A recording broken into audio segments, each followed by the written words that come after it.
vil nom riêng dòng lên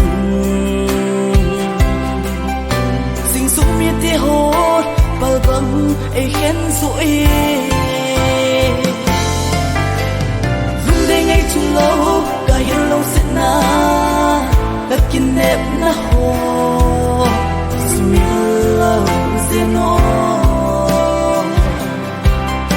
là nua sang ra in hôn tâm sông lệ nắng bầu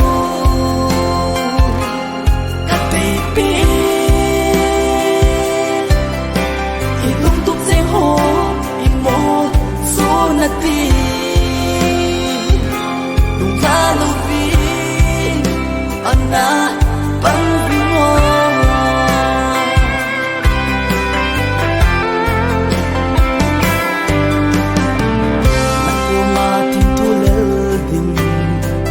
đang hung tâm dòng lệ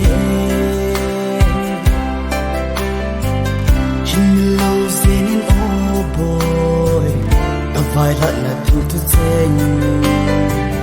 lung đây bằng nên phát tin na hung vil dấu ghi dòng lên cả lúc xin na hô chân lâu đinh ngồi lâu cả hiền lâu sẽ na đất kinh nếp na hồ Bismillah zeno là nua sang ra in hôn tâm sông lệ nắng bầu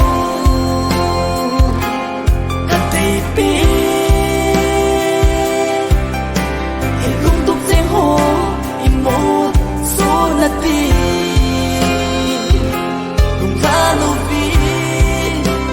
na băng vi ngô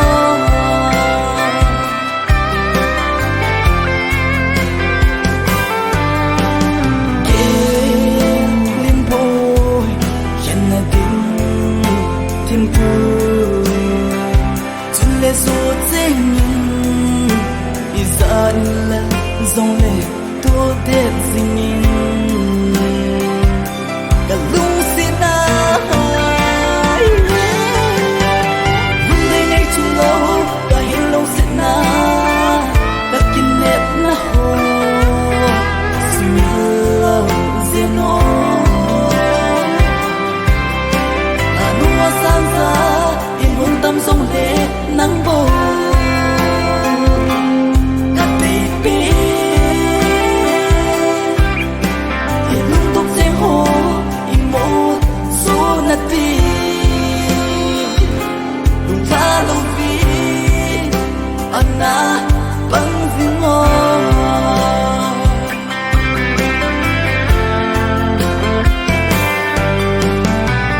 cả hình lung xin na thim thu thiên kia độ dinh in lăng ôi chân tình cùng mi giật gì dòng lệ đi lên nào vang khu gió dòng anh chu bê dòng lệ